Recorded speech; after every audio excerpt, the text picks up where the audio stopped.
Arratsaldeon, lagunok, arratsaldeon da ongi etorriak, gurekin berriro.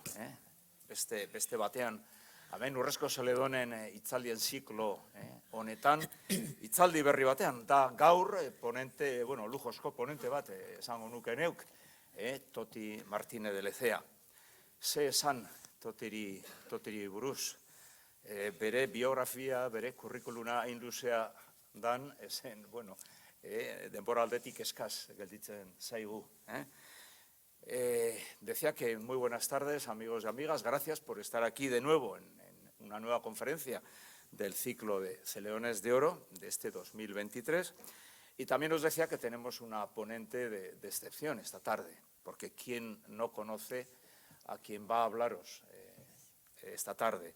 Si os digo seguramente que Esperanza Martínez de Lecea nació en Vitoria-Gasteiz, en nuestra ciudad, igual esto no os dice nada. Si os digo que Toti Martínez de Lecea es la que nació en Vitoria-Gasteiz hace ya bastantes años, como muchos de nosotros, entonces sí que seguramente centraréis más el personaje.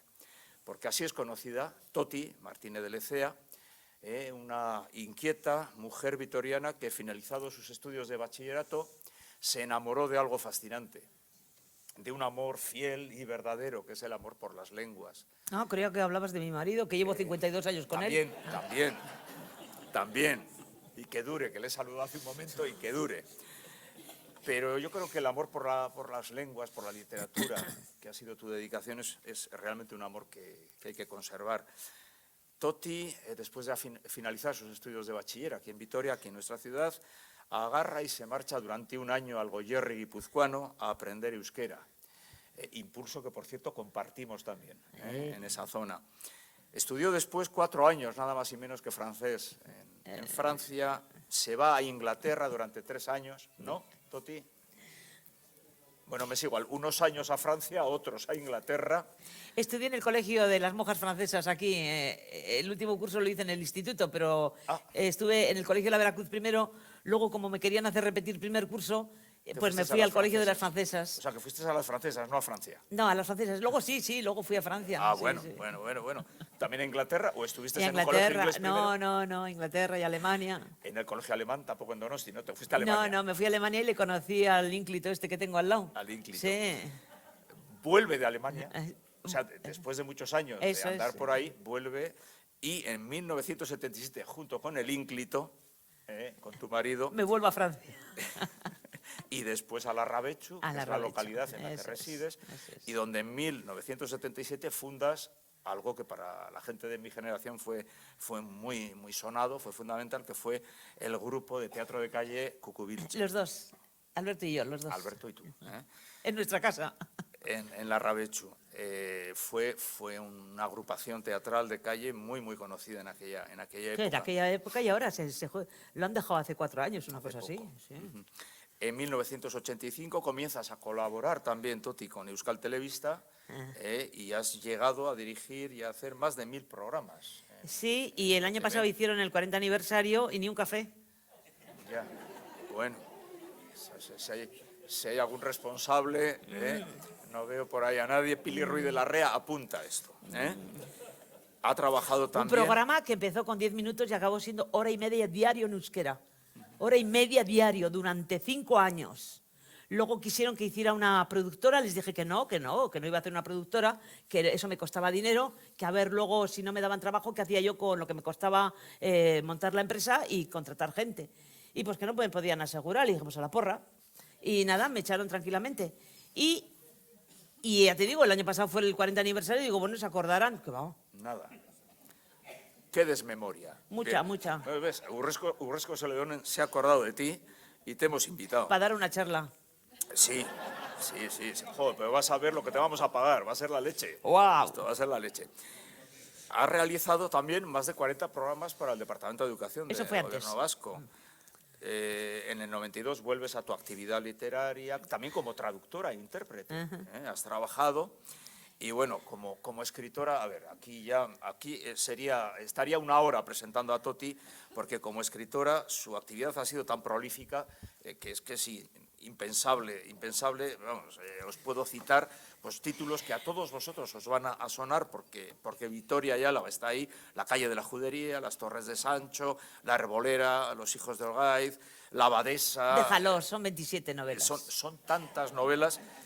Y 27 novelas y 60 libros en total publicados. Sí. 60 en 24 años. En 24 años. En euskera, en castellano, traducciones al inglés, traducciones al francés, al catalán. Al chino, al ruso. Idiomas. Sí, muchísimos idiomas. Pero bueno, eso de las traducciones queda muy chulo para decirlo. No quiero aburriros con eso porque Toti es que quiere hablar ya. No, lo de las traducciones queda muy chulo, ¿no? Lo de las traducciones queda... Me han traducido a 30 lenguas. ¿Y cuánto has cobrado? Nada.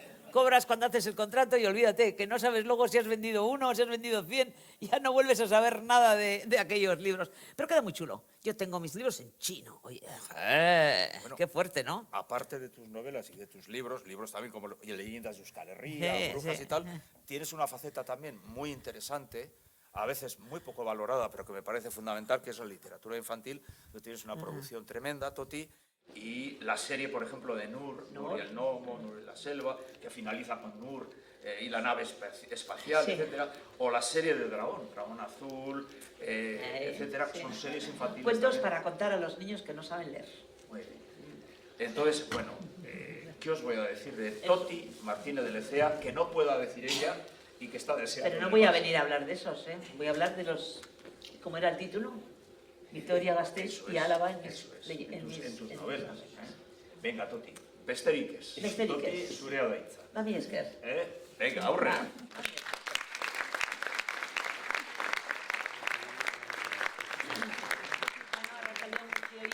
Mi esker etortzeagatik, mi esker zuen presentziagatik. Hemen gaude. No, daukat hau. Eta orduan, pues eso, que gracias por venir y gracias por venir a escuchar a una charlatana de nacimiento, porque en realidad mi aita solía decir, cuando le preguntaban, me llevaba mucha edad, ¿no?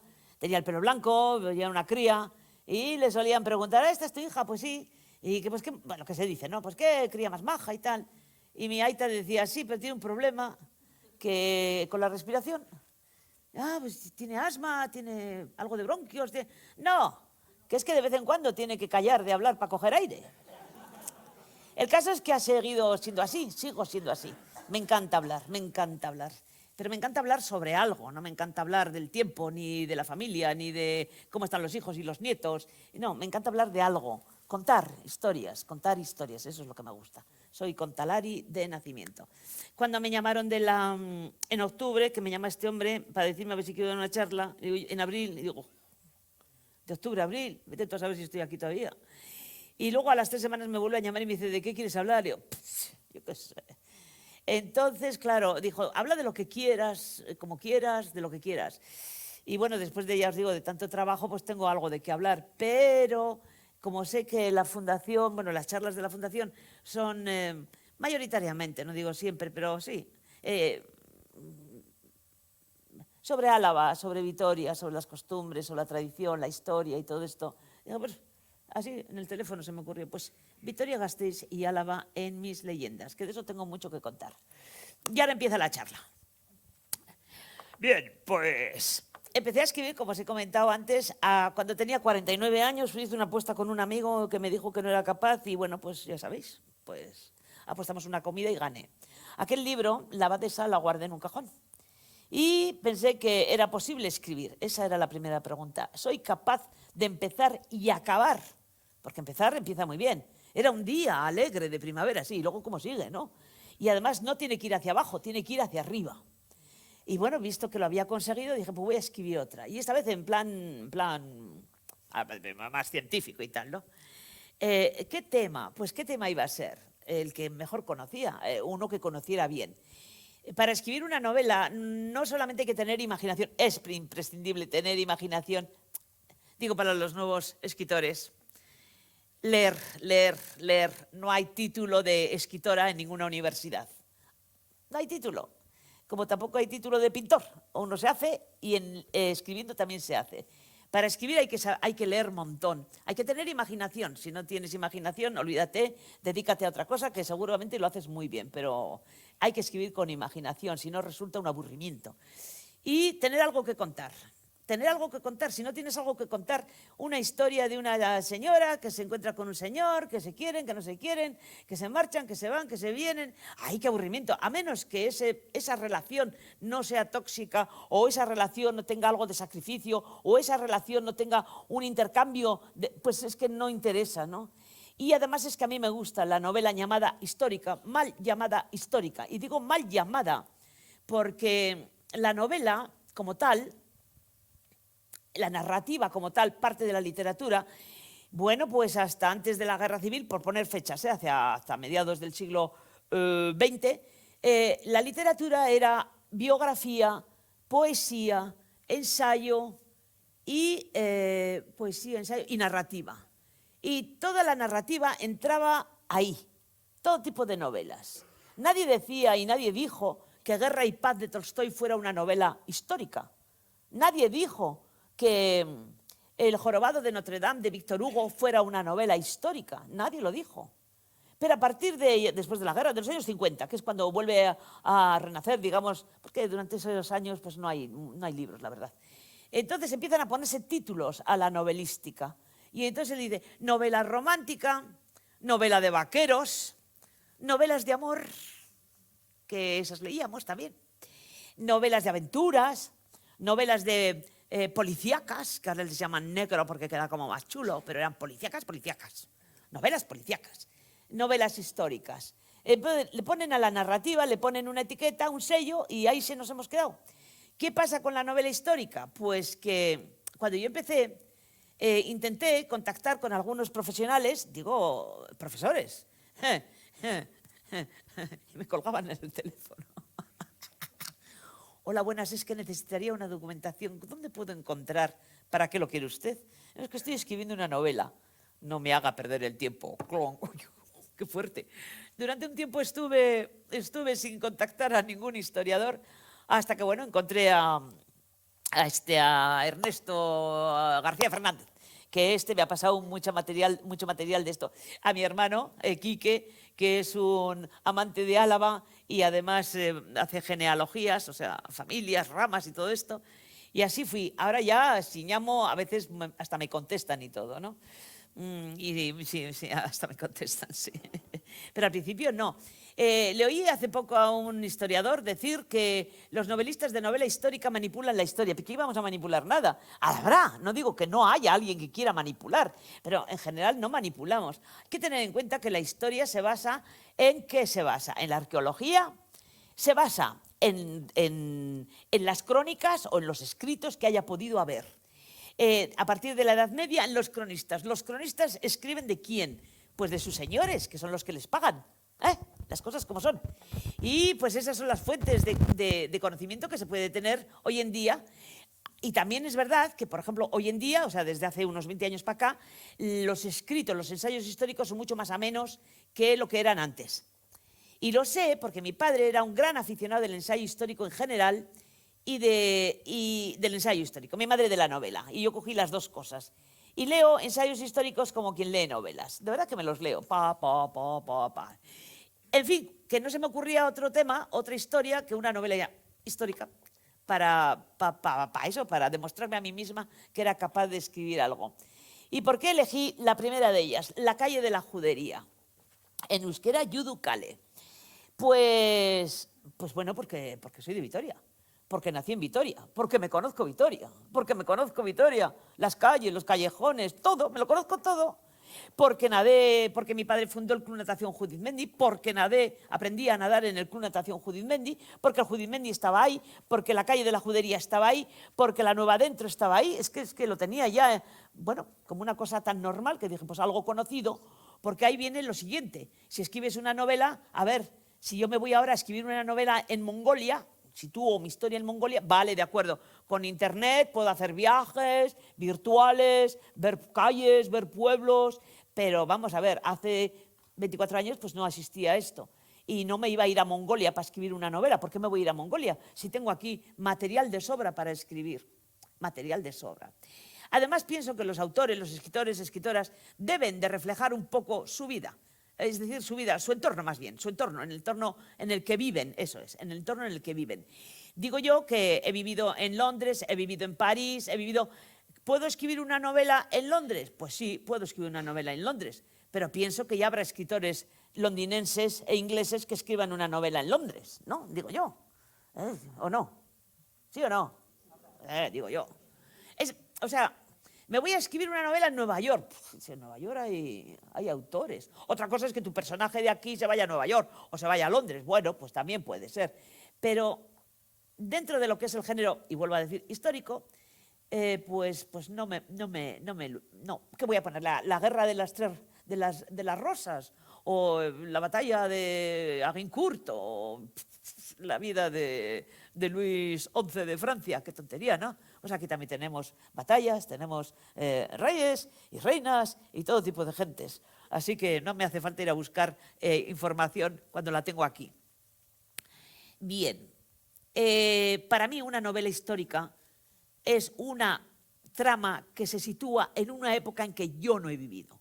Da lo mismo que sea hace 80 años que hace 1000. Es que es igual.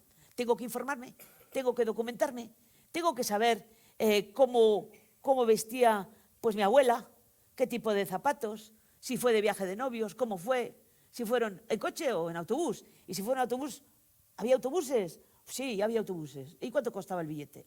¿Y hasta dónde llegaron? ¿A qué kilómetros hora iba el autobús? En fin, detalles. La situación política, social, religiosa de la época y del lugar en el que vas a poner tu trama, donde vas a escribir tu historia. Así que me metí con la calle de la Judería porque me pareció que me interesaba mucho. ¿Por qué? Pues porque ya os digo, nací aquí, mi padre hablaba de Judith Mendy, hablaba de la calle de la Judería. Apenas había nada escrito sobre ello, muy poquito. Luego se hizo unas jornadas de judíos y bueno, algo más salió, pero muy poco. La Fundación Sancho el Sabio sacó un libro que se titula Judíos, bastante interesante. De ahí saqué los nombres de los protagonistas de la novela. Y para de contar. Además, pues, estudié la historia del pueblo judío, estudié la historia de... Me leí la Biblia, oye, el Antiguo Testamento. Porque claro, si la vas a citar, por lo menos que sepas lo que vas a citar, ¿no? Me leí el Antiguo Testamento. ¿Qué más? Compré un libro de recetas sefardíes, de recetas de comida, para ver a qué olía, ¿no? Ellos cocinaban con aceite, los cristianos cocinaban con sebo, con tocino. Entonces, una de las razones por las cuales les señalaban es porque olían aceite, ¿no? Bien, pues hice buñuelos y, bueno, lo que venía en el libro de recetas para saber a qué olía, para que mis protagonistas cocinaran esos buñuelos o lo que fuere y yo los oliera y pudiera explicarlo por escrito. Fue una labor muy intensa. Escuché música sefardí. Les llamamos judíos, vitorianos, pero en realidad habría que llamarles vitorianos judíos. Judío es una religión. Vitorianos primero y luego pues cristianos o musulmanes o judíos, pero primero vitorianos, ¿no? Pero estamos acostumbrados a los judíos vitorianos, no, los vitorianos judíos. Hasta que tuve muy clara la escena. Pateé el casco viejo, cómo lo pateé, hasta saberme todos los rincones, las calles, los cantones, cuando no había escaleras, automáticas, ¿no? Lo miré todo, lo vi todo. Fui a la Casa del Cordón, en fin, pasé por la Nueva Adentro, por la Cuchillería. Me imaginé la ciudad en el siglo XV, que era donde ocurría la historia, porque las únicas referencias que me parecieron interesantes fue la de el médico judío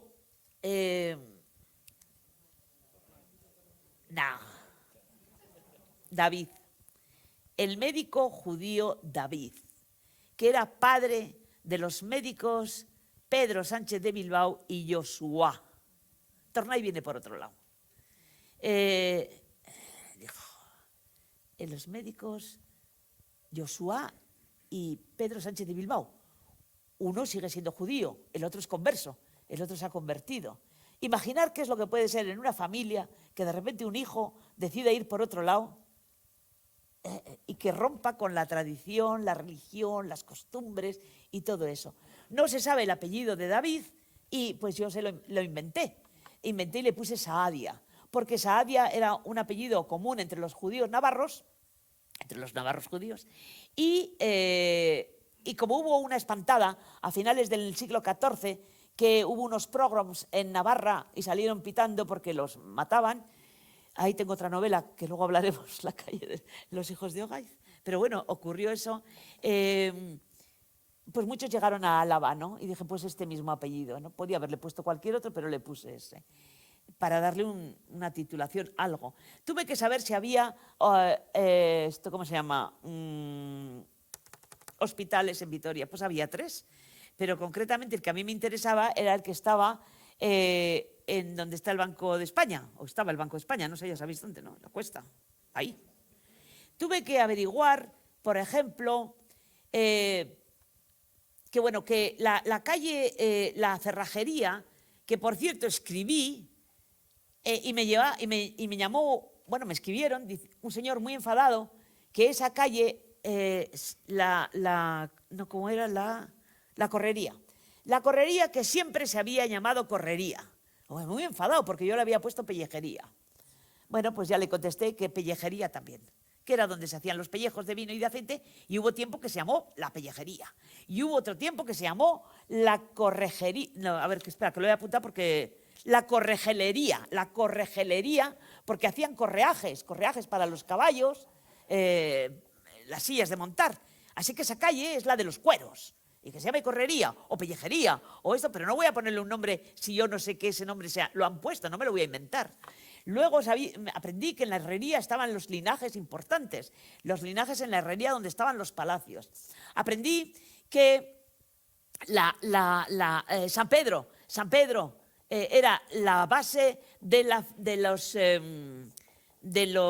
los Ayala, que había 2 bandos, siempre hay 2 bandos desde Caín y Abel, maldita sea, siempre. Bien, pues que la parte de San Pedro era la de los Ayalas, San Vicente la de los Callejas y San Miguel, por decir algún sitio donde se encontraban todos y donde se hacía el ayuntamiento, porque no había ayuntamiento local. O sea, cuando había encuentros del alcalde y demás, era ahí. En la iglesia, dentro se hacía mucho frío y tal, o en el pórtico, si se podía hacer los juicios y todo lo demás. Aprendí que, por ejemplo, en la plaza de la Virgen Blanca no existía así, también los arcos, era parte de la plaza llegaba hasta el hospital, hasta el convento de San Francisco, que estaba enfrente de mi casa porque yo nací en Olaguibel, y me acuerdo haber jugado vestida de primera comunión en las ruinas del convento de San Francisco, pero que eso ya estaba extramuros. Y que allí se hacía mercado, pero también se hacían corridas de toros, y se hacían corridas de puercos, y se hacían justas, ¿no? Justas a caballo con las lanzas, y también se montaban los cadalsos y ahorcaban a la gente, o los degollaban, todo eso lo aprendí estudiando, o sea, preparando la novela. Bien, en el tema de las familias judías, ¿cuántos judíos había en Vitoria? Primera pregunta, ¿cuántos habitantes había en Vitoria en el siglo XV? Pues había entre 4.500 y 5.000, eso es lo que había. Y familias, a ver, que lo tengo que apuntar porque ya sabéis que yo con los números, cero patatero. Casi el 8% de los habitantes eran judíos, unos 400. Mayores, hijos, mujeres y todos. No vivían en la judería, no vivían en la Nueva Dentro, vivían un poco por todas partes. Lo que pasa es que pasa como con las familias, ¿no? Que se ha quedado un piso vacío. Yo, ya os digo, nací en la calle Olaguibel, en el primer piso. En el tercer piso vivían unos tíos, en el cuarto piso vivían otros, en el quinto vivía la abuela y otros tíos. Es decir, se va a quedar un piso vacío, pues para el cuñado o para el hermano, para la hermana. Y al final acabas reagrupándote con la gente con la que tienes algo en común. En la Nueva Dentro había sinagoga, había escuela.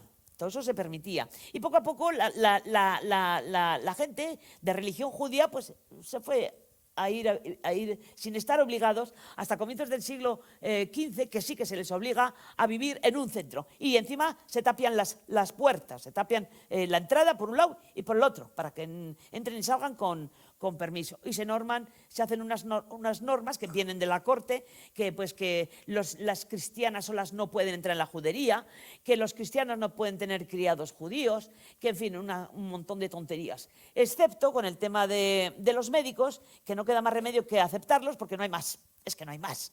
O son estos médicos o nos vamos todos a la porra. Y los médicos de Vitoria eran judíos, así de claro. Bien, pues vas creando la historia y vas montando el tinglao y vas haciendo, en base a lo poco que tenemos de esa época, vas creando la historia. Por ejemplo, ¿hubo aquí ataques contra la judería? No, no los hubo. No los hubo, excepto un ataque que hubo a la sinagoga. A la sinagoga, pues fueron unos cuantos vecinos, o bueno, unos cuantos vitorianos, que fueron a armar bronca, y les armaron una bronca en la sinagoga, pero no pasó de una bronca, sin más. No hubo. Sí que hubo, por ejemplo, que se le acusó a un judío de blasfemo, se le cortó la lengua, un paternina le acusó a un judío, este se convirtió luego al cristianismo para quedarse en Vitoria y arruinó al paternina. Lo arruinó, era como venganza. Bien, bueno, pues, pero son... ¿Que Judimendi qué era? Pues la dehesa, donde cultivaban donde criaban al ganado, porque los judíos y los árabes sacrifican al ganado de forma diferente, de forma le pegan un pinchazo aquí en la nuca, no sé dónde, para que la sangre no se desparrame por el cuerpo, para que se quede ahí, para que la carne esté limpia, ¿no?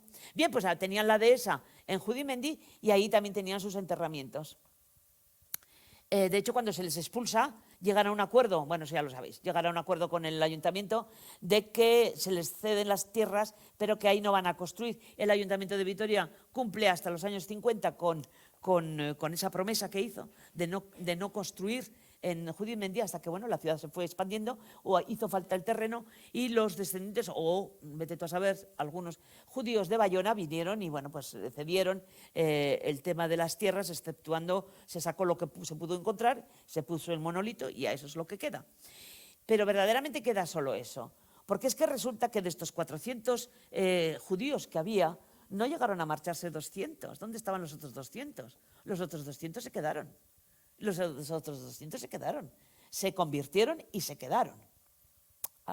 ¿Y por qué me voy a tener yo que marchar de mi tierra? ¿Y por qué me voy a tener que marchar yo y dejar mi negocio y mi casa y a mis muertos en el cementerio? ¿Por qué me tengo yo que marchar? Pues no me voy. ¿Que me tengo que convertir? Me convierto y me quedo. Que es algo que haría yo. A veces en las novelas una se refleja de alguna manera, ¿no? A veces no. Quiero decir que salen personajes buenos, personajes malos. No quiere decir que una se represente en todos los personajes de los que escribe, pero sí de vez en cuando. En este caso concreto está claro. ¿Por qué tengo que abandonar mi casa, mi hogar, mi tierra, mi lengua, mis gentes, mis vecinos, mis parientes, mis muertos? ¿Por qué? ¿Porque tengo otra religión? Pues no me da la gana. ¿Que hay que convertirse? Pues me convierto. Al fin y al cabo lo dice uno de los personajes, 4 gotas y unas palabras, 4 gotas y unas palabras, pues vale. Eso luego llevó el problema de los conversos, a los que se acusaba de seguir judaizando, que se habían convertido para quedarse, pero que seguían judaizando. Maldita manía que tenemos todos de saber, de pensar qué es lo que piensa el vecino, en qué cree el vecino, qué hace el vecino. Deja en paz al vecino, vive tu vida y deja vivir a los demás. Puñetas, es que es verdad, es que seguimos igual en otros campos y en otras cosas, ¿no? Bien, ¿qué más? Fundación de los Nuevos Hospitales, la calle de la Correría. Bueno, pues en la novela también sale una cosa importante. El padre es médico, el abuelo era médico, el padre y el tío son médicos, y luego viene Juan Sánchez de Bilbao, que sí aparece en la novela, que es el personaje fuerte, que es Juan Sánchez de Bilbao el Rico. ¿Por qué han optado por el apellido Sánchez de Bilbao? Pues porque se les ha ocurrido. Los judíos, cuando tienen que convertirse, tienen que elegir un apellido. Y en un nombre. El nombre es fácil. Pedro, Juan, Martín, es muy fácil. Porque los apellidos ya están ocupados. De forma que todos los apellidos, pues no sé, Santa María, San Vicente, Sant'Angelo, tal, se supone que son de judíos porque, claro, nadie se apellidaba aquí San Vicente, así de claro. O herramientas y cosas por el estilo. Pero lo que la gente no suele saber, y lo que yo llamo cristianos honestos, es que muchos vitorianos, muchos, dieron sus apellidos a sus vecinos para que no tuvieran problemas. Porque la gente se llevaba bien hasta cierto punto, se llevaban bien. Juntos peleaban si había una guerra, juntos limpiaban las calles si había una inundación. Los cristianos iban a las fiestas de los judíos iban a las fiestas de los cristianos. No había esa enemistad que aparentemente, ¡buah!, aquí unos y aquí otros, no la había. Y hubo cristianos honestos, vitorianos, que a sus vecinos judíos les dieron sus apellidos. Así de claro.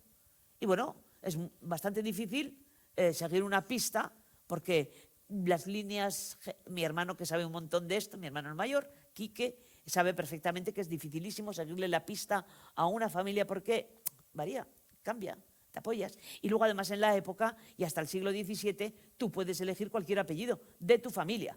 O sea, tienes los apellidos de tu abuelo y de tu abuela. O sea, son, a ver, los de tu padre. De los famosos 8 apellidos puedes coger, más bien de los 4. Puedes elegir cualquier apellido. Si tu abuela materna te ha dejado una huerta, pues vas y te cambias el apellido y te pones el apellido de tu abuela materna. Si el padre de la madre de tu padre pues tenía una casa y te la ha dejado, pues te pones el apellido o porque te da la gana. Y es una cosa muy común hasta que llega un momento en que dicen las gobernantes, dicen, bueno, ya, se acabó. Cada uno se apellida, pues como se apellida el padre pues y la madre, pues apellidan los hijos y se acabó. Nada de cambiar apellidos. Bien, en esta historia, además de todo este Juan Sánchez de Bilbao era un hombre rico, muy rico, porque los más ricos eran los vendedores de telas, los comerciantes de telas, los que andaban con los tejidos.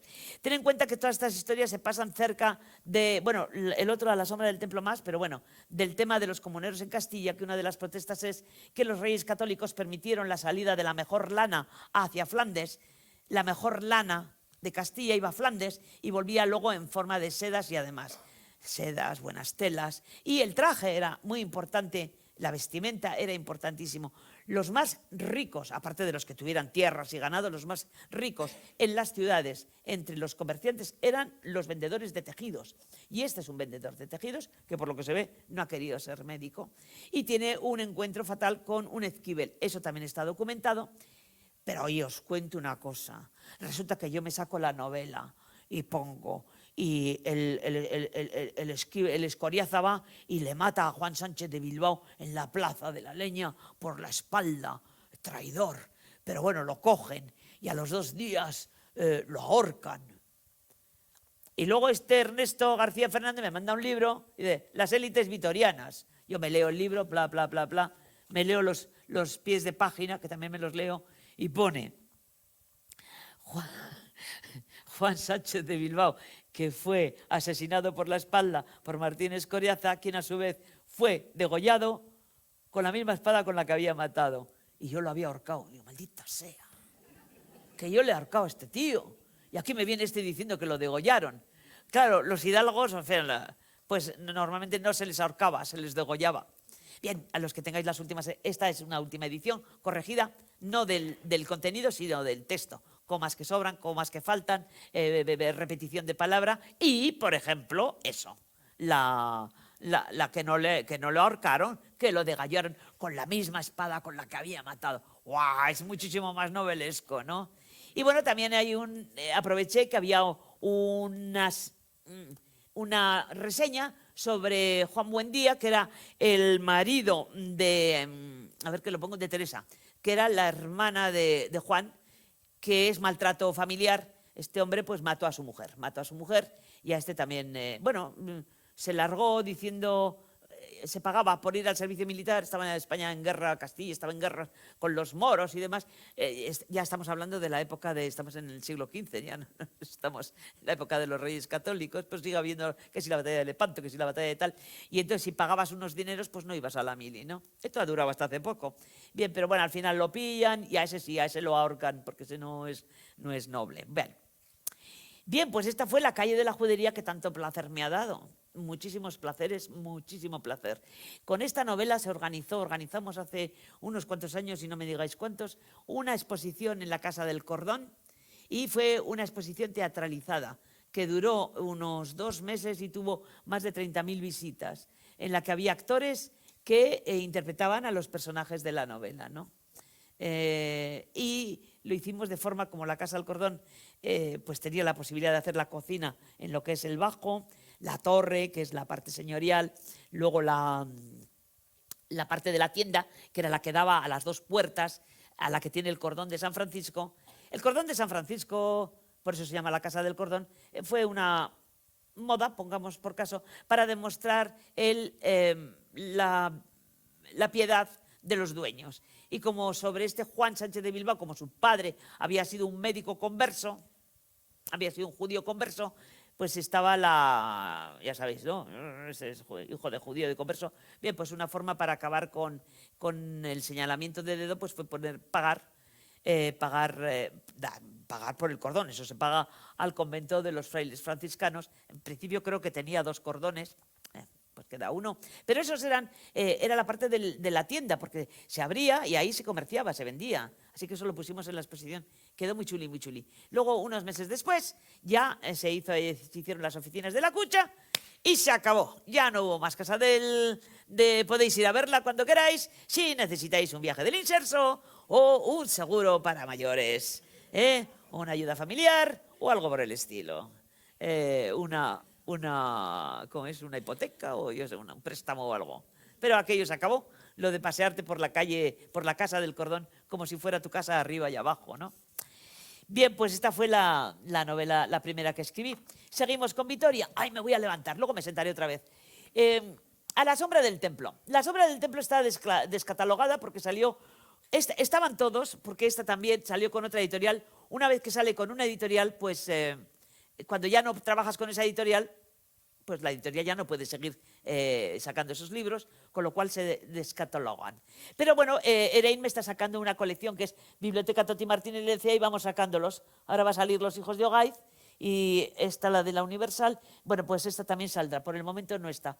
A la sombra del templo, pues resulta que José Ignacio Lasagabaster, primo tercero o cuarto nuestro, me dijo que por qué no escribía algo con la catedral. Y bueno, pues escribí. Dije, vale, qué interesante, ¿no? La catedral. Lo situé la historia 30 años después de la calle de la Judería, porque es que si coinciden ¿ha visto de las trilogías y tal con los mismos personajes? Me aburre a morir. Entonces, bueno, puse 30, 40 años después para que ya estuvieran muertos los anteriores, ¿no? Y poder hacer nuevos. Aunque dejé al hijo de Juan Sánchez de Bilbao, que también se llamaba Juan Sánchez de Bilbao y también era comerciante de telas. Bien, entonces tuve que estudiar otra vez. Y tuve que estudiar cuándo se construye el templo, cuándo se inicia las obras de la iglesia. ¿Cómo pasa de ser una iglesia de madera que se quema en el incendio del 1203, quema, y cómo empiezan a construir la iglesia encima de la muralla y es parte de la muralla, ¿no? ¿Qué estilo tiene? Pues en el principio no tiene ningún estilo, luego le van cambiando y lo van poniendo como gótico y tal, pero bueno, ¿por qué es iglesia? Es iglesia, siempre le hemos llamado la catedral, pero catedral a finales del siglo XIX. Hasta entonces fue iglesia. Luego fue colegiata, pero primero fue iglesia. La construyeron los ricos comerciantes de Vitoria. Aquí no había nobles. O sea, condes, duques, sí, bueno, alguno había, pero más bien estaban en Castilla, en Madrid se iban a la corte. Aquí no había, aquí había comerciantes y ya os digo. Construyen la catedral. La construyen pues normal, es que una catedral maja, una iglesia bien. Pero resulta que en 1522 está aquí Adriano.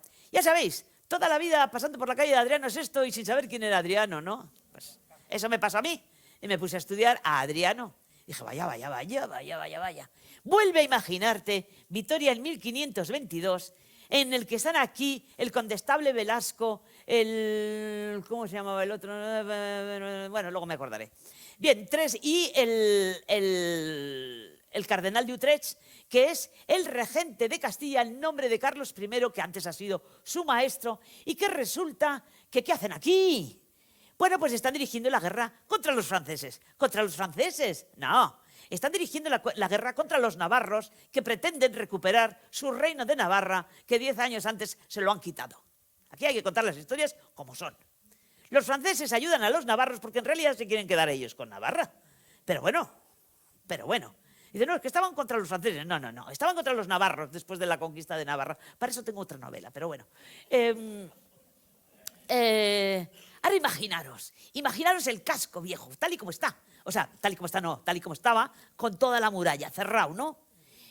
Todo San Miguel, o sea, las calles mirando desde San Miguel a la derecha y a la izquierda, ¿no? Las calles, la muralla, las puertas de entrada, los muros que se cierran las puertas, la plaza del mercado, que es la Virgen Blanca y los arcos.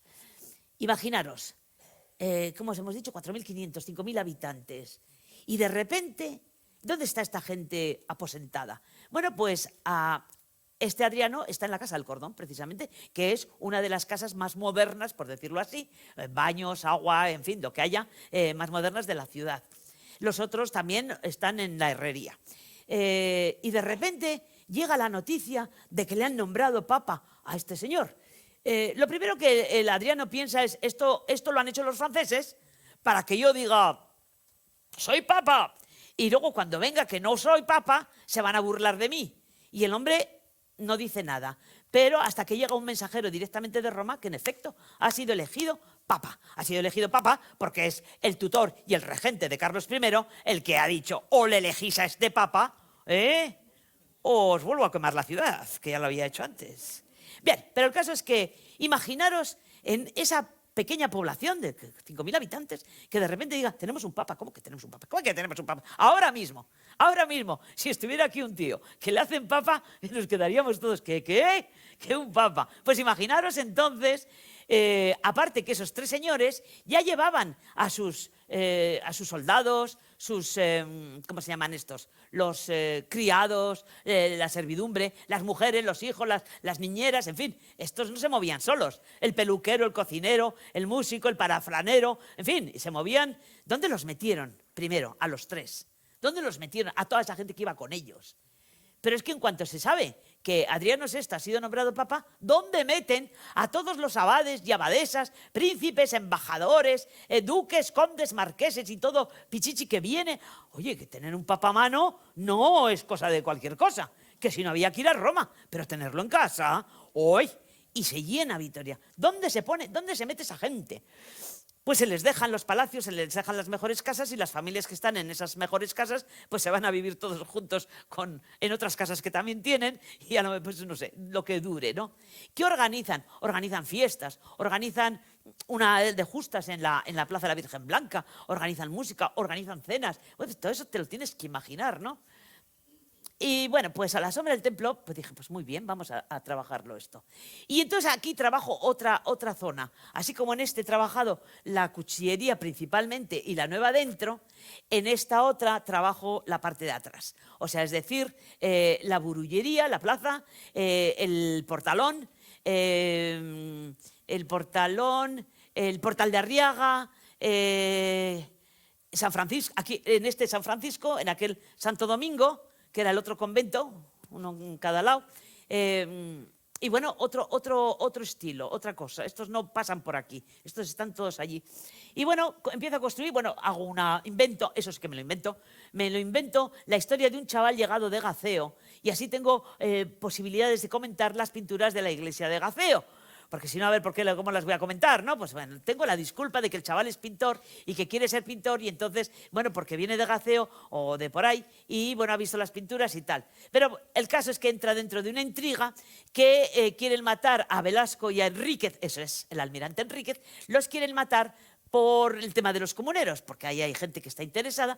Bueno, el total, que el chaval aparece por allí, le matan a un constructor que sabe y que va a denunciarlos, lo matan y el chaval, que no tiene dónde vivir, pues aparece por allí, le dan un golpe y luego le echan la culpa.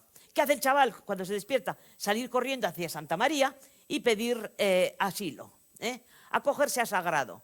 Mientras acoja a Sagrado no le pueden sacar de ahí. Y bueno, y así empieza la historia. La historia de la ambición de unos cuantos, de la lucha otra vez entre los Calleja y los Ayala, que siguen la lucha, en la historia de amor de este chico con la hija del Portalón, así tengo la disculpa de poder hablar del Portalón. Bueno, pues muy bonito. Y la iglesia, cómo se construye, cómo va subiendo y las dificultades que hay con ella. ¿Os hablo de Ken Follett?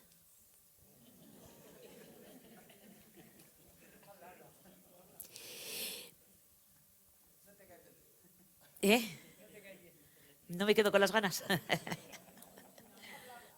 Bien, no, pero es por poner el ejemplo, ¿no? Cuando Ken Follett vino a dar las charlas, que a mí también me invitaron, charlas en la catedral, que organizaron los de la Fundación Santa María, pues bueno, pues él dio la charla y le enseñaron el abierto por obras, ¿no?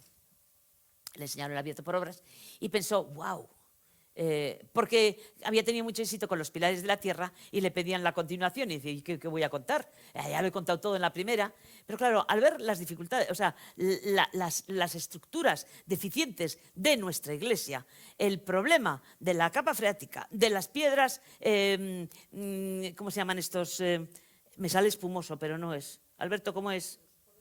Porosas. Las piedras porosas. La idea de que al construirse se construye con un techo de madera, pero cuando los comerciantes, sí, claro, le tienen al Papa, le dicen, pues eso es la nuestra. Quieren tener un obispo, quieren tener una diócesis, porque cada vez que tienen un problema y hay que solucionar temas de herencias, temas de peleas y tal, igual tienen que ir a Calahorra, que es donde está el obispado. Ir a Calahorra, pues es un coñazo, la verdad, porque está lejos. Entonces quieren tener una diócesis aquí. No hay diócesis en Vizcaya, no hay diócesis ni en Guipúzcoa. O sea, hay que ir a Calahorra. Y ya que tienen al Papa y que le han tratado muy bien, dice, pues nada, a este le pedimos diócesis. ¿El Papa dice que sí? Por supuesto, hijos míos, tendréis vuestra diócesis. Lo que pasa es que a los 9 meses se muere y ahí se quedó.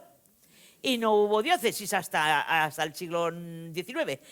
Para entonces los comerciantes ricos habían pensado que bueno, que ya que vamos a tener una diócesis y una catedral, no es posible una catedral con un techo de madera. ¡Ay, queda pobre! Pues vamos a poner de piedra. Y pusieron un techo de piedra. Pero las paredes de 23, 24 metros estaban calculados para un techo de madera, no de piedra. Y cuando pusieron la piedra, las paredes se hicieron... Y hasta hoy. Bien, pues... Cuando Follett vino, le enseñaron, pues eso, los problemas estructurales que había tenido la iglesia y dijo, joder, ya lo está. En la primera novela levanta una iglesia, en la segunda la tumbó. Claro, y nos vendieron la moto de que la historia iba a ocurrir aquí, en Vitoria-Gasteiz, y la gente se lo creyó. Yo le dije a mi marido, pues me parece que va a ser que no. Y me parece que va a ser que no, porque no puede ser. Es decir, su iglesia... la construye en un pueblo inventado en el siglo XIII y además el pueblo no existe. Que si esta iglesia es de finales del siglo XV, pues es que no cuadra, ¿no? Y en efecto, además yo estaba con mi sombra del templo y digo, y a ver si le estoy copiando al tío. Así que cuando salió la novela en inglés, claro, porque en castellano no salió hasta octubre, en abril pues ya estaba en inglés, le dije a mi marido, búscamela, que tengo que ver si le estoy copiando, porque entonces ya lo dejo. Entonces, no le copió para nada. Y desde luego en Vitoria no pasa. Así que vamos a hacernos eso. ¿Qué pasa entonces? Pues que como ya habían vendido la moto de eso, pues le dijeron cuando fue a presentarla en castellano para toda España y para Latinoamérica, dijeron, hay que hacerle un regalo. Y le hicieron la estatua. Le mandaron al escultor que le tomara medidas, hicieron la estatua y ahí está. Y ahí está, está bien, ¿no? Ya me dijo un periodista, ¿pero a ti te gustaría tener una estatua? Le digo, no, ¿a qué me gustaría? La exijo. Y ya...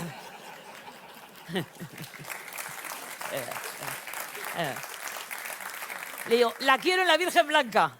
Le digo, en la Virgen Blanca.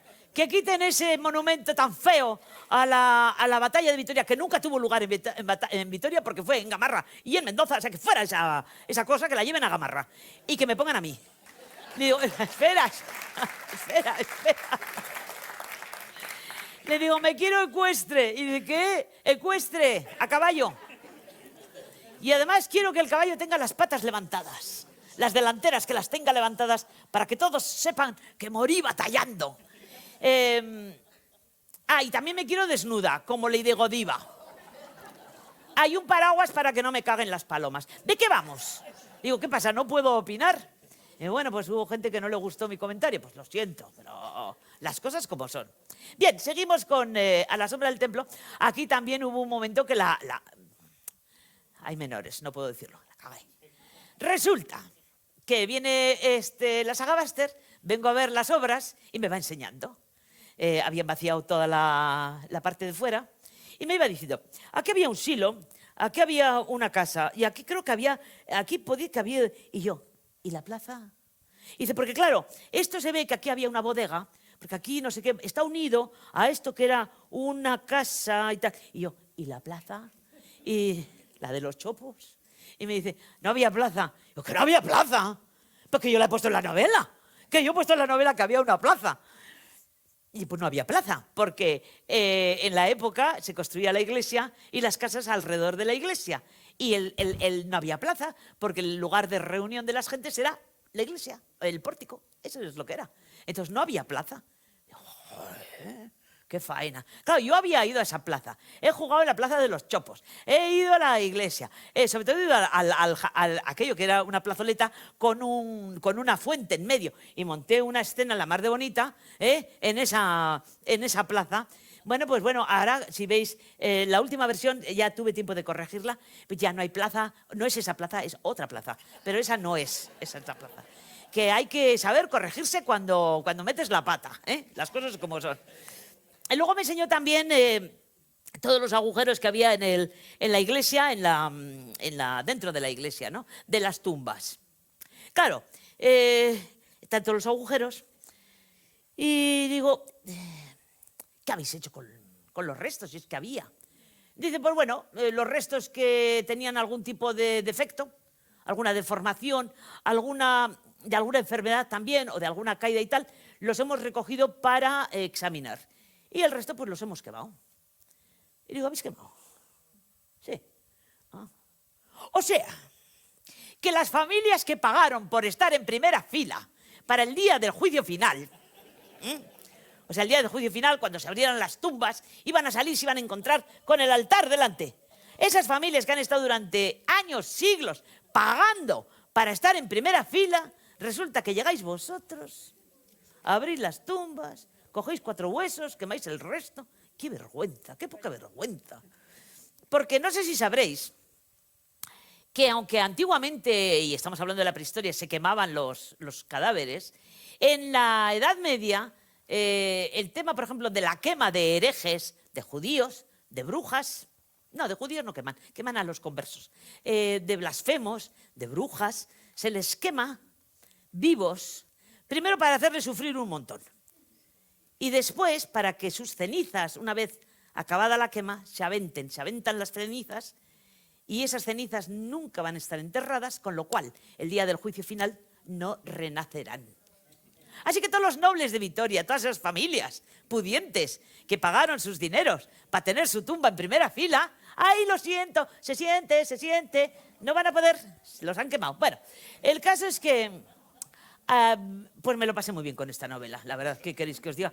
Es que siempre me lo paso bien con todas, pero bueno, A la sombra del templo. Y ya que estamos en ello, pues pasamos a Los hijos de Ogaiz. Los hijos de Ogaiz en realidad ocurren en Estella.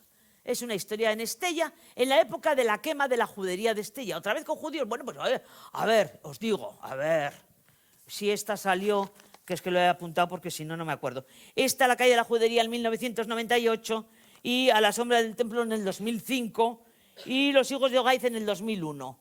O sea, que está entre medio de las dos, ¿no? Vale. Sí, porque me interesaba, bueno, porque es una realidad, había una judería y tal, pero no va de eso. Va de una familia de infanzones, hubo unos levantamientos de infanzones contra el rey en Navarra. Y bueno, pues va de eso. Pero resulta, ¿y para qué nos la traes?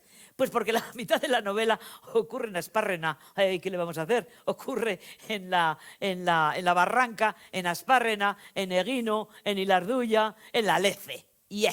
La Lece.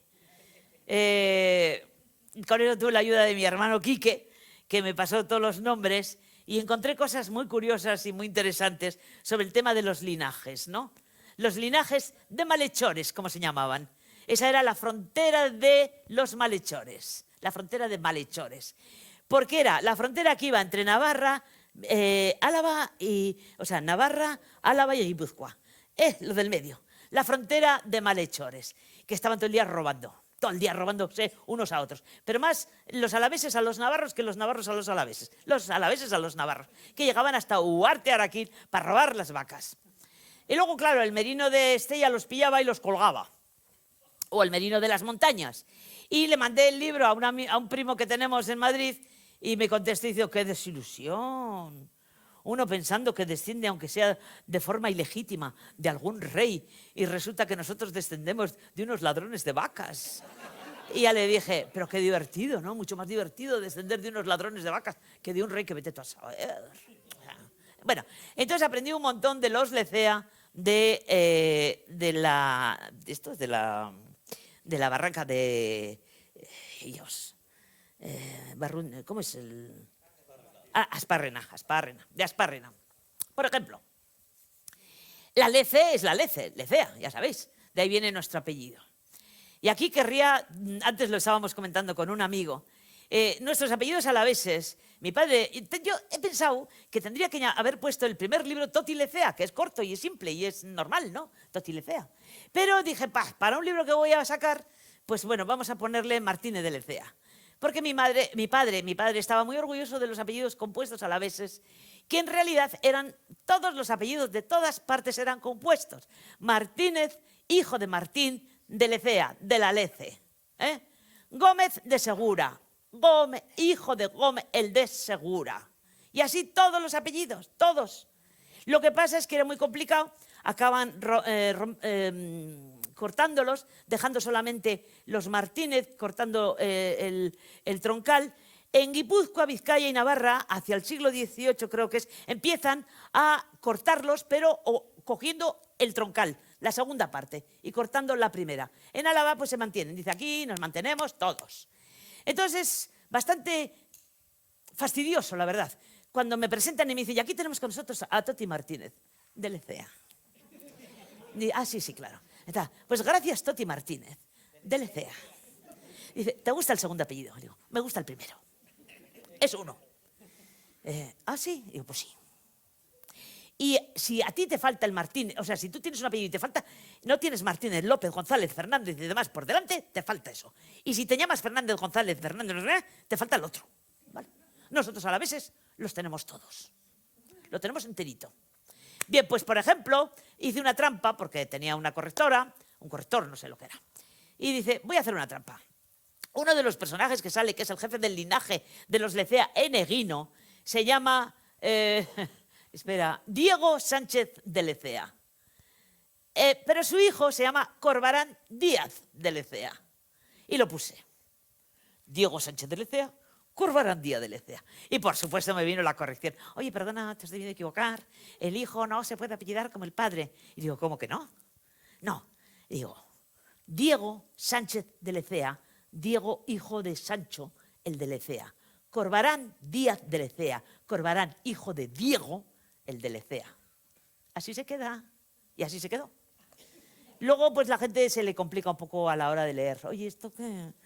Bueno, pues, tampoco voy a dar una explicación ni voy a meter esto. Pero fue muy divertido. Y es verdad, estos linajes existían, estaban ahí, peleaban, luchaban. Unas veces estaban a favor de los castellanos, otras veces, o sea, a favor del rey de Castilla, otras veces a favor del rey de Navarra, pero ahí estaban. Entonces, bueno, me divertí mucho describiendo la bajada de Urbasa, el túnel de San Adrián, los pueblos de los alrededores, la sierra, en fin, las rocas de Guino, en fin, todo esto. Me lo pasé, pero que muy bien, con Los hijos de Ogay, que ya os digo que la novela ocurre en Estella, pero hay varios capítulos que ocurren en Álava. Y luego nos vamos a esta, por ejemplo, Tierra de leche y miel. Y di esto, Tierra de leche y miel, esne eta estiko lurra, ocurre en el siglo XIII. Es un tío que se va a las cruzadas. ¿Y qué tiene que ver con Álava? Pues que es de Antoñana, que es de Maeztu. Ya, pero es de Maeztu, le puse de Maeztu. Luego me das apuntes y ya lo pensaré. En la época de Teobaldo I de Navarra, que en realidad era Teobaldo de Champagne, cuando muere el alto de Sancho VII el Fuerte, cuando muere Pues bueno, él había dejado... sí, mira. Sancho y era Jaime I de Aragón, creo. Vale, pues uno le deja todo el reino al otro, porque ninguno de los dos tienen hijos legítimos. Y entonces, bueno, yo te dejo Navarra, con todas las provincias, a ti, al rey de Aragón. Y Jaime de Aragón dice, y yo te dejo Aragón cuando me muera, para... El caso es que se muere primero el Sancho, y el de Aragón dice, a ver, que tengo aquí en testamento. Y le dicen los navarros, ja. Y se van a Champagne, donde está el hijo de una hermana de Sancho VII el Fuerte, que es este tío, el Teobaldo, y se lo traen de rey. Este tío es francés, le importa un pito. Pero son más tierras, son vete tú a saber el qué podemos sacar de aquí. Pues se pueden plantar vides, flores, estas cosas. Y además van a pagar impuestos, que es lo que cuenta, ¿no? A este tío se le cruza el cable y decide irse a hacer la cruzada a Palestina. Bien, y llama a los buenos cristianos que queréis luchar por la salvación de los lugares sagrados. Y el nuestro, se va porque no tiene donde caerse muerto. ¿Y por qué resulta que estaba encamado con una señora en un caserío en la Minoria y les ha pillado el abad de Santa Pía, que también tenía relación con la dicha señora? A la dicha señora la ha llevado a limpiar el monasterio y a él le ha dicho que lo excomulga a menos que no traiga la reliquia de Santa Pía. Santa Pía es había un monasterio, ahora es ¿cómo se llaman estos? Un despoblado. Había un monasterio, el monasterio de Santa Pía, y allí canónigos, no había frailes, eran canónigos. Bien, pues dice, pues me tendré que ir a buscar la reliquia, si no, no voy a poder volver al pueblo. Y ya que el Teobaldo llama a la cruzada, pues me voy con él. Se van a la cruzada, los llevan desde Navarra, pim, pam, pim, pam, pim, pam, pim, pam, hasta Champaña. De Champaña bajan a París, de París bajan a Marsella, de Marsella cogen los barcos, se van a Acre, de Acre llegan, se van a Chipre, y de Chipre a Acre. Al llegar a Acre, el Teobaldo de Navarra dice que quiere conquistar Damasco. Y los templarios le dicen, tú estás un poco chinado, ¿no? O sea, ¿tú crees que se puede llegar y se puede ir a Damasco a conquistar? Pues no se va a poder. Porque además, el sultán de Damasco es primo del sultán de Egipto. Y en cuanto intentes hacer algo, van a venir los egipcios a atacar. Así que lo primero que tenemos que hacer es bajar, poner una frontera en Palestina, para que cuando los egipcios, cuando podamos atacar al de Damasco, los egipcios se encuentren que no pueden pasar. Y, pues vale, de acuerdo. Y ahí van todos, chucu, chucu, chucu, chucu, por toda la costa, pla, pla, pla, pla, pla, pla, pla. Llegan a Gaza y montan el campamento. Esto es histórico, esto es más histórica de lo que luego yo me aprovecho. Montan el campamento y a la mañana siguiente, cuando comen, beben, se van a dormir. Y a la mañana siguiente, cuando se despiertan, están rodeados de soldados del sultán de Egipto que acaban con ellos. En fin, nuestro Alavés, el de Maeztu, y otro que es de al lado, pero en la zona navarra, se despiertan, el uno con una herida, el otro con un golpe, miran, tienen el mar delante, hay mujeres y niños robando zapatos, botas, cinturones, y miran para un lado, miran para el otro, y dicen, ¿y ahora qué hacemos? Porque el ejército se ha marchado, el rey se ha marchado, los nobles se han marchado, y les han dejado ahí, pues que se mueran, ¿no? Entonces no saben hacer nada, no tienen idea en qué país están, o en qué tierra están, no saben de idiomas, no saben de lenguas, no saben de nada, pero tienen que sacar la pela para poder pagarse el pasaje para volver aquí. Y son captados por el cártel Ha habido dos cárteles en esa época, estamos hablando del siglo XIII, había uno que era, y ese sigue manteniéndose, que es el cártel del tráfico de seres humanos, ¿no? La venta de hombres, mujeres y niños. Y el otro cártel en esa época era el cártel de la reliquia falsa, por supuesto, de la reliquia falsa. Santa Elena, la madre de Constantino, cuando fue a Palestina, a la vuelta, después de estarse allí 2 o 3 años, se trajo hasta Roma y se llevó 3 barcos de reliquias. Pero tened en cuenta que esto es una reliquia. Imaginaos 3 barcos llenos de reliquias. Pues la pera, ¿no? la pera. Entonces, estos entran dentro del juego de vender reliquias falsas. Me lo pasé pipas inventándome reliquias. No me he metido con las reliquias sagradas para que nadie se me ofenda, pero me lo pasé pipas.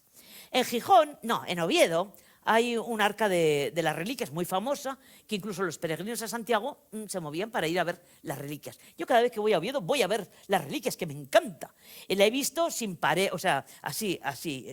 Luego pusieron un cristal y ahora tiene un cristal así de gordo, tal. Y había un telefonillo. La última vez que estuve, estaba el arca de las reliquias así, y luego había unas baldas a ambos lados. Yo estaba ahí, cojo el telefonillo y me dice... Y ahí delante tienen ustedes el arca de las reliquias, te contaba la historia y tal. Y como prueba tienen en la balda de la derecha la suela de la sandalia del pie derecho de San Pedro. Y, me entró la risa, me vino el bedel. Señora, ¿le pasa algo? Le digo, no, es que he tenido un pronto.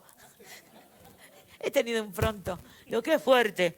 Entonces, bueno, pues yo también invento reliquias, ¿no? Invento reliquias de todo tipo. Pues oye, anillos de Moisés, ¿qué te voy a decir? Taparrabos de Juan el Bautista, el palo de Juan el Bautista en trocitos, ¿no? Esto en la novela, quiero decir, ¿eh?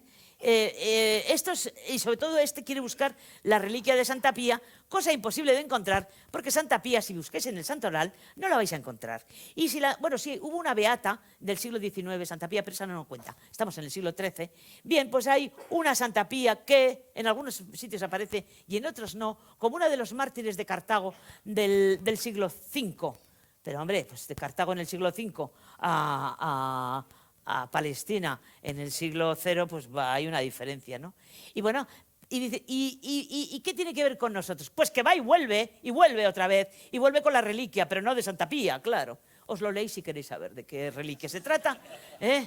Porque no os lo voy a contar todo, porque claro, como dice mi marido, que no me lee ninguna novela, que para qué me va a leer si ya se lo cuento yo. O sea, bien, y luego vamos y todos callaron, y Silpeán Gordea. Ocurre en Vitoria, Gasteiz y en Rioja Alavesa. En Rioja Alavesa, La Guardia y la Bastida, más bien La Guardia. Ocurre en la época de la Guerra Civil y posterior. Claro, las novelas de la Guerra Civil, ya han pasado unos años, pues bueno, hay muchas, pero de lo que no se habla, por lo general en las novelas ni en la historia, es de la gente de a pie, de nosotros. Se habla de grandes batallas, de grandes personajes, buenos o malos, me da igual, generales, conquistadores, reyes, papas, de nosotros, hombres y mujeres de a pie, no se habla en la historia oficial. Últimamente algo más, pero muy poco. Me interesaba contar una historia de una vitoriana y por lo que pasa en Vitoria. En Vitoria no hubo guerra porque los militares se pusieron del lado de Franco desde el comienzo, por lo tanto no hubo batallas.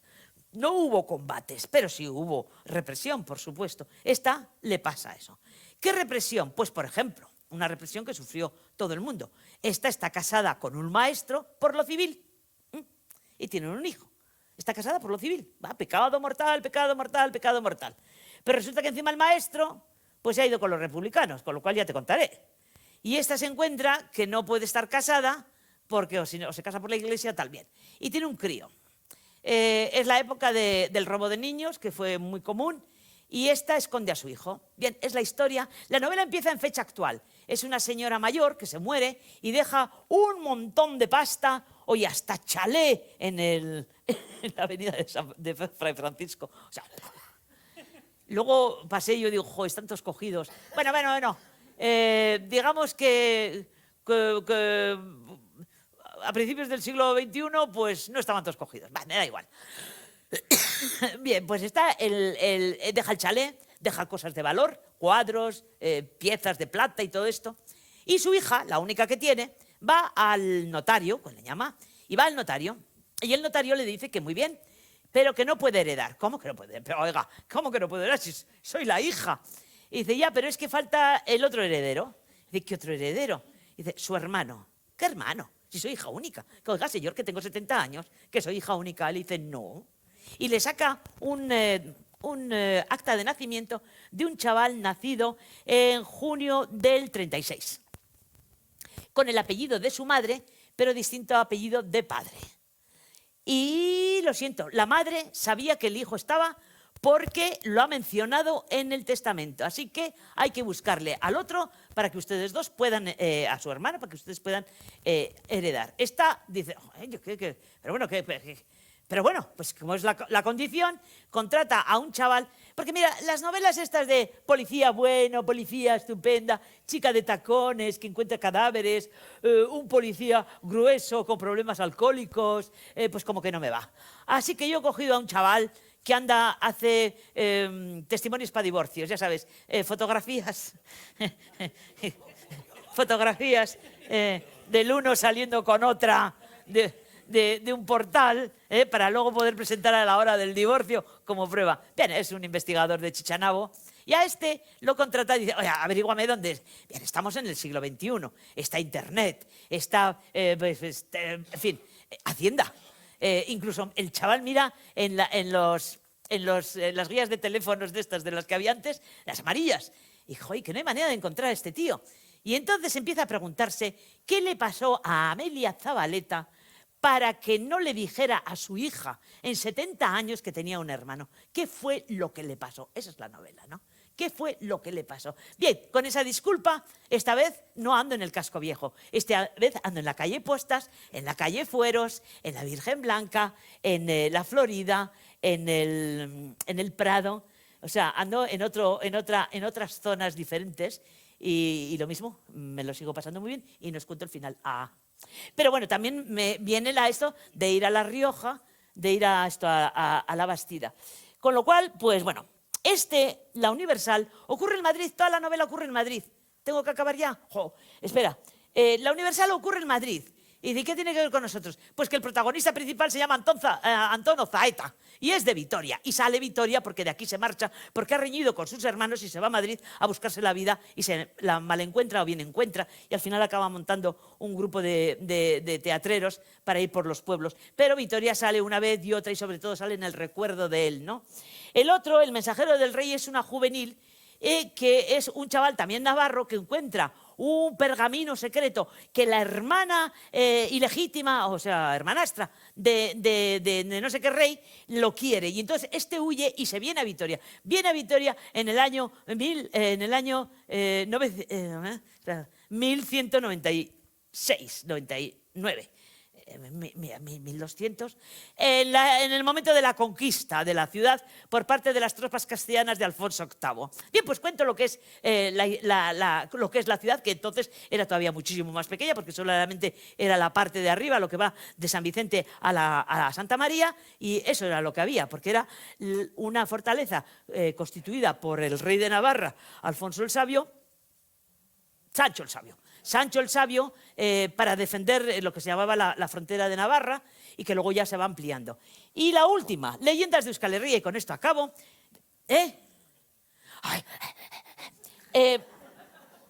Leyendas de Euskal Herria. Está el libro en castellano, está el libro en euskera. Hemos puesto en euskera Euskal Herria con Leyendas de Euskal Herria. Son leyendas de todo el País Vasco. Hay 65 leyendas o una cosa, 60 leyendas, de las cuales 13 son alavesas. Y os cuento, porque las he apuntado porque no me las sé de memoria. Os cuento. Bien, hay una en Mendoza, otra Zaldiaran, Bírgala, Saitegui, Suilla, Aramayo, Campezo, Urquiza, Apellaniz, Agurain Salvatierra, Salinas de Añana y Salcedo. Y luego hay otra más, que es la que os voy a contar para acabar con la charla y que empecéis a preguntar. Las leyendas, el libro de leyendas, no son mías. Ya las recogieron pues Barandiarán, Azcue, Satrústegui a comienzos del siglo XX, cuando apareció la luz, cuando se dejó de cocinar cerca del fuego y sobre todo cuando apareció la radio. Las gentes dejaron de contar.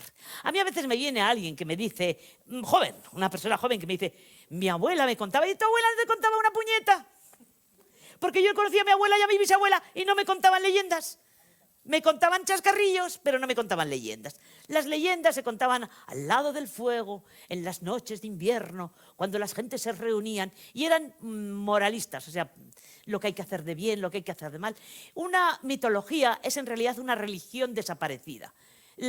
por decirlo así, la mitología griega antes fue una religión. La mitología egipcia, la romana, la nórdica, antes fue religión. Desapareció y se convirtió en mitología. Podemos creer que la nuestra fue una religión anterior al cristianismo que desapareció y se mantuvo en plan cuento, leyenda. Yo te cuento, yo te cuento. De hecho, en este libro pongo dónde saco cada historia, a quién se la he copiado. O sea, esto ha salido de Barandiarán, esto ha salido de tal. Es más, mi marido y yo fuimos a verle a don José Miguel el año que cumplía 100 años. El hombre, le hacías así, lo tirabas. Pero qué coco. Bájame el cuarto libro que está en la tercera balda, sí, el que tiene este y que pone no sé qué. Y vas. Bien, este nos dijo que cada generación crea su propia mitología. Vamos añadiendo, no sabemos cómo eran las leyendas en un inicio, porque se han contado oralmente. Yo he añadido, tú has quitado, tú le has puesto, según el momento, según lo que ocurre, según las costumbres, según la moda. Se han ido cambiando. Por lo tanto, no sabemos exactamente cuándo estas leyendas empiezan o cuándo son, si mantienen algo de lo que fue en un comienzo. Y luego añadió otra cosa muy interesante que dijo, porque cada generación crea su propia mitología. Solamente que si vas a coger las nuestras, bueno, pues manténlas como están. Prometido. Y puse estas leyendas y luego puse una más, que esa no la ha recogido Barandiarán, ni Azcue, ni nadie. Esa me la contó a mí mi padre. Nos la contó a nosotros mi padre. Y os la cuento para que... Resulta que en épocas de los romanos, cuando los romanos estaban por estas tierras y no conseguían conquistarlas, llegaron a un acuerdo con vascones y con los alaveses.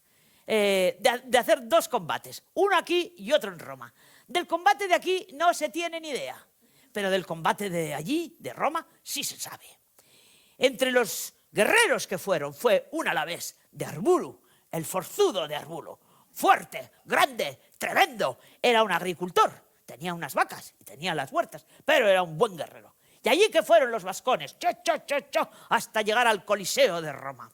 Se enfrentaron los romanos y los guerreros, pero los guerreros iban con una piel, con una espada pequeña y con un escudo de piel de cabra. Los romanos, al contrario, iban de metal, iban con coraza, iban con casco, iban con espadas largas y con escudos de hierro. Con lo cual empezaron a pelear y ¡bum, bum, bum, bum! Que los iban matando. Entonces el forzudo de Arbulu, que además de ser forzudo, de ser alavés, de ser noble y de ser cortés, era listo, dijo, Sabelean, en la tripa, Sabelean. Y allí cogieron todos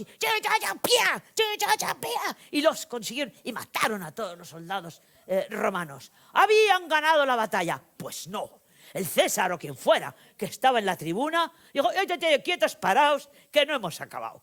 Falta un combate más. El más fuerte de vosotros contra el más fuerte de los míos. Pues no les quedó más remedio que, pues es que además si no, no nos van a dejar marchar.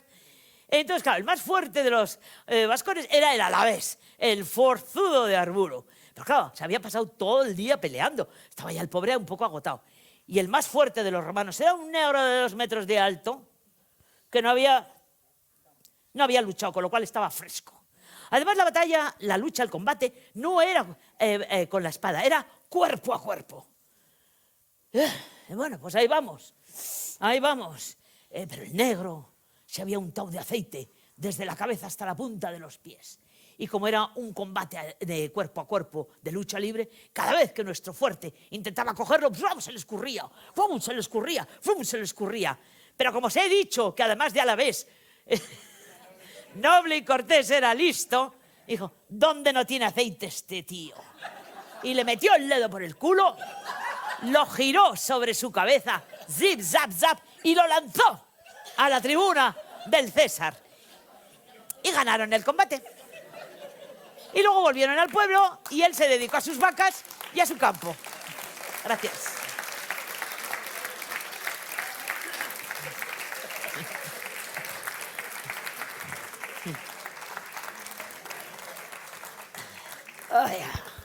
Mila esker, Toti. Eso regatik. Mila esker benetan. Eso regatik. Oso politxe izan dela, eta gainera, azkenean oso farregarria bai, divertigarria.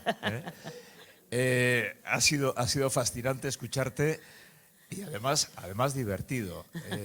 No tenemos mucho tiempo, ¿eh? No tenemos mucho tiempo, Hablo demasiado. pero como es costumbre, ¿has cogido resuello ya? Sí, no, lo tengo siempre. El problema de la respiración, que decía tu padre. Tenemos poco tiempo, pero bueno, un par de preguntas, 3 preguntitas, si sois cortitas, en el sentido de plantearlas, digo. A ver, ¿os animáis? No me digáis que no. Es que hablo tanto que ya no les dejo nada que preguntar. Venga, a ver si os animáis. Yo de todas formas te voy a decir una cosa que no te he dicho en la presentación, Toti, porque una de las facetas que habéis podido comprobar en Toti es su sinceridad, su frescura, su sinceridad. Yo recuerdo que coincidí contigo, me habían invitado a presentar un evento del Banco de Alimentos. Y bueno, pues Juanito Yarzábal, personalidades alaveses, está el Toti Martínez de Lecea. Bueno, pues ahora Toti Martínez de Lecea, y me acuerdo perfectamente que te di paso y dijiste: esto del Banco de Alimentos es una vergüenza. Lo que no tenían que existir, esta cosa de los bancos de alimentos, cojones. Hombre, cojones no diría. Bueno, eso no lo sé, eso lo he añadido. Los bancos de alimentos, No vaya debería mierda de bancos de alimentos. No, que en público no digo tacos. Bueno, una cosa así. No pero deberían de existir los bancos de alimentos, por supuesto que no. Porque nuestra gente, o sea, la gente que vive aquí, no debería necesitar que nadie les haga caridad. Punto. Eso es. Y el tema es que no queda más remedio y hay que hacerlo. Pero es una vergüenza. Lo que quería decir es que fue maravillosa, luego lo pensé, en primer momento me quedé chafado, digo, joder, caramba. Pero luego lo pensé y digo, caramba, es que tiene toda la razón del mundo. Ese era el mensaje, ¿no? Lo sigo pensando. El Banco de Alimentos existe porque hay personas que lo están pasando mal y no debiéramos, como sociedad, permitirlo. Quería aludir a esa frescura, ¿no? a ese pronto de Toti que nos interpela, y yo creo que eso es fundamental, no solamente en la literatura, sino en la vida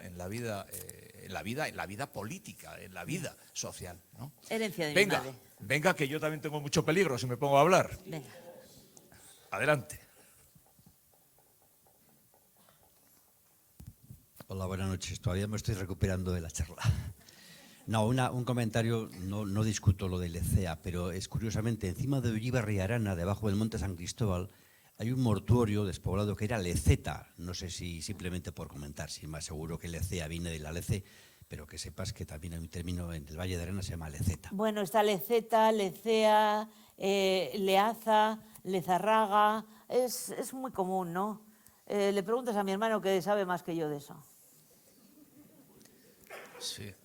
Es que el que has mencionado lo conozco porque mi mujer es de Ullibarri y Arana, y de hecho Ullibarri, el pueblo nuevo, se hace con las piedras del mortuorio de Leceta, que caían de las rocas de Iturrieta, caían y bueno, pues causaban cierta mortalidad, y deciden, ¿no?, hay que irse de aquí. Entonces se desplaza al pueblo al otro lado y ahí es Ullibarri y Arana, sí, es por eso. ¿Habrá una cueva también por ahí? La cueva, sí, hay una cueva que es la cueva de la Pólvora, Pues que le llaman, que es que, ahora no me acuerdo del nombre del término, le llaman la cueva de la Pólvora. Leceaga también, sí. Existe Leceaga. Perdón. Bueno, sí, yo no soy neutral contigo porque ya sabes lo que pienso de ti, te conozco hace años y tal. Me estaba acordando, yo, normalmente los de Araya no sacamos nunca el nombre del pueblo, pero ¿dónde vamos? Entonces, una vez se pintó la iglesia de Araya y la pintó mi padre y apareció la capilla de Lecea. ¿En Araya? En Araya. Y yo le pedí al fotógrafo del pueblo que por favor saque unas fotos, que tenía unos amigos en Vitoria, que tal. Y entonces sacó 2 fotos maravillosas. Y estaban tus 2 hermanos, o por lo menos Quique, en Araya. Y después de tomar un montón de blancos, cogieron el tren y las perdieron en el tren. ¿Perdieron las fotos? Normal, las fotos. O sea, es la capilla de Lecea, está en mi pueblo. Estupendo, Pitu. Gracias por vuestras aportaciones. Venga, alguna pregunta más. No os quedéis. Tenemos incluso 5 minutos. Yo echo de menos que hubieras usado nunca la Plaza del Machete con las ejecuciones que según había allí. Nunca La Plaza del Machete aparece a la sombra del templo. pero no como ejecuciones Sí, no, como ejecuciones lo que parece es el machete, ¿no? Aquello que el machete era para cortarle la mano al procurador si no cumplía con su trabajo. Nunca se supo que hubiera ningún procurador que le hubiera cortado la mano. Está mencionada también. No hay calle que no haya tocado, no hay sitio por donde no haya pasado. Los arquillos, las bodegas, todo. Leeos los libros.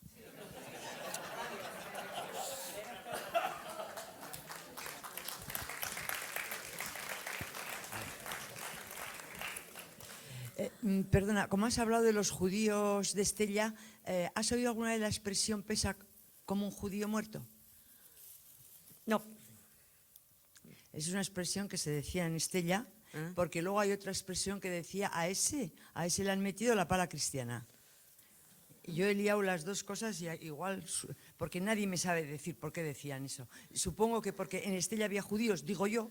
En Estella había en Olgacena un barrio judío en el que mataron a todos sus habitantes menos a 5. Imagino que los tuvieron que enterrar, ¿no? Y pesarían. Destruyeron una judería que era la tercera más importante de Navarra, después de Pamplona y Tudela, pero la más culta. Había 2 sinagogas, una para hombres y otra para mujeres. Y no había hombre ni mujer que no supiera leer y escribir, cosa que no pasaba igual con los cristianos. Bien, entraron los cristianos a lo bestia y arrasaron. Quemaron todas las casas y mataron a todos, niños, mujeres, hombres, excepto 5, entre ellos un poeta muy famoso después, que no te lo puedo decir el nombre, que se marcharon. Tiempo después volvieron algunos, y bueno, rehicieron la judería, rehicieron las casas y tal, pero ya no fue lo mismo,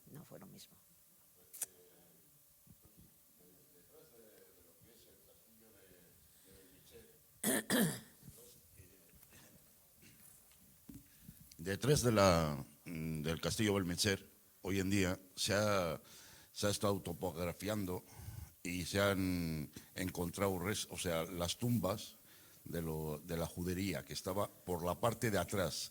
La que tú ponías en el libro es la que está en donde está la sinagoga, la que hoy es Santa María Lluís del Castillo.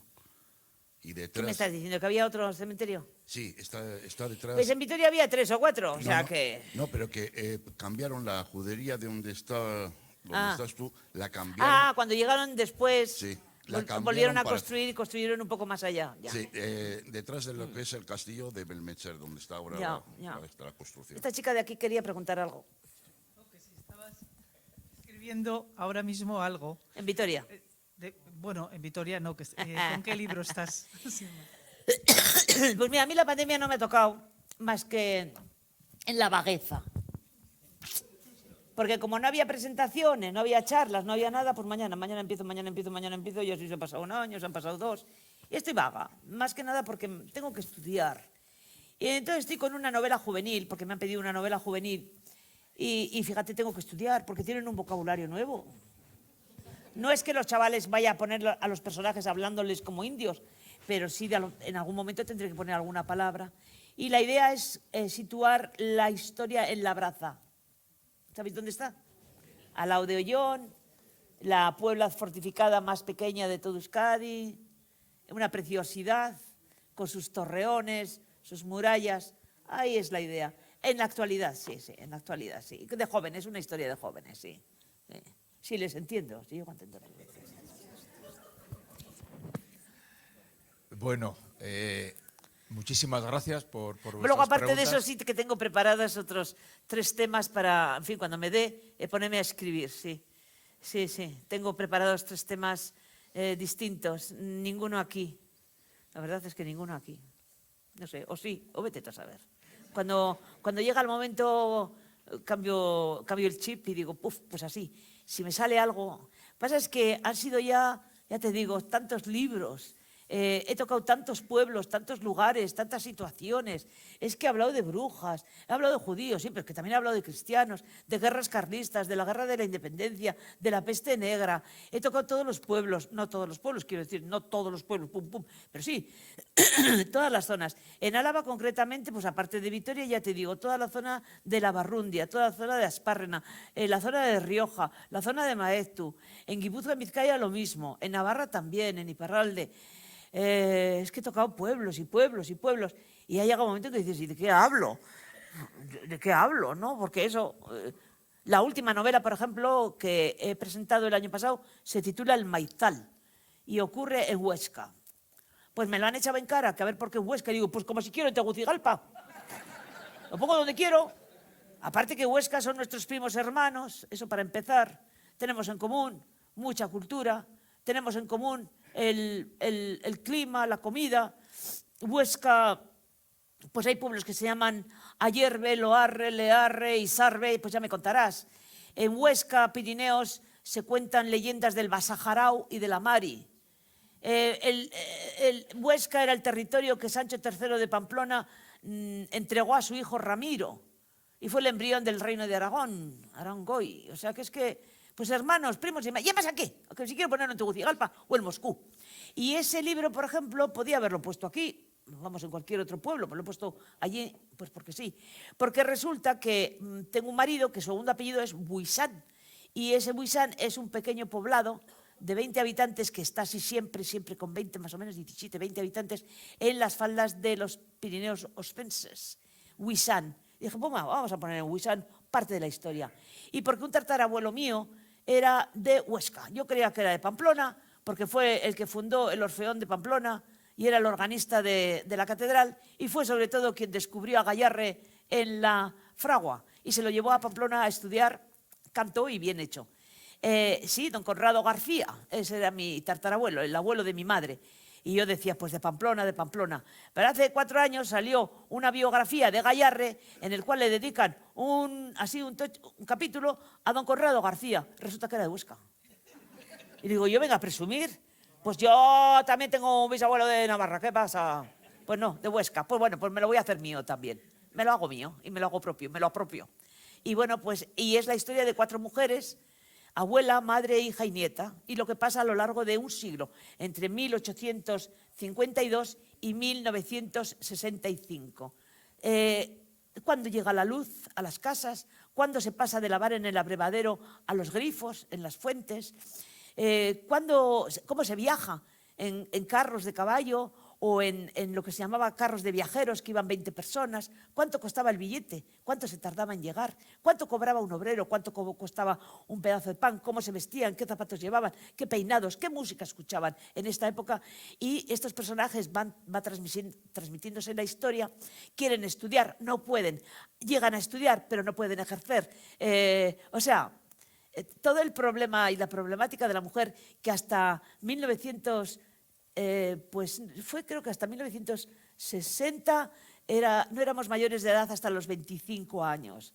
Y a partir de 1960 fuimos mayores de edad las mujeres a los 23.